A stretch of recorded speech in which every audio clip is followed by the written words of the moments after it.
Barchaga xayrli kun do'stlar. Bugun Xudo xolasa hofizimizdan onajonlarimizga bag'ishlangan bir qo'shiqni eshitamiz. Juda ham bir boshqacha bo'ldim. Eshitinglar ham.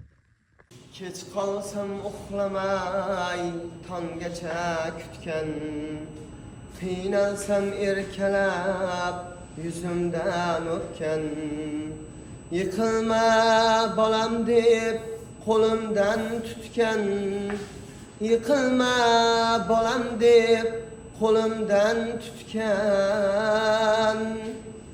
Onamni sog'indim men, onamni sog'indim men, onamni sog'indim men.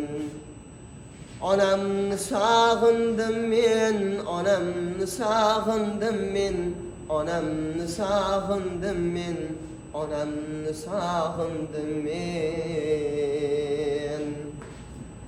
Parvanadır onam hali başımda,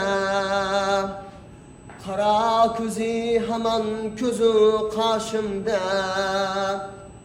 Parvanadır onam hali başımda, qara ko'zi hamon ko'zi qarshimda. Qarang bugün men ham 50 yaşımda, qarang bugün men ham 50 yaşımda. Onamni sog'indim men, onamni sog'indim men, onamni sog'indim men.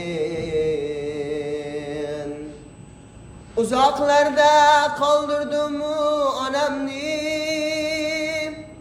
onam qolib o'yladim bolamni. Uzoqlarda qoldirdim onamni, onam qolib o'yladim bolamni. Tinglang bugun mening o'tli nalamni, tinglang bugun mening o'tli nalamni. Onamni sog'indim men, onamni sog'indim men, onamni sog'indim men. Onamni sog'indim men, onamni sog'indim men, onamni sog'indim men.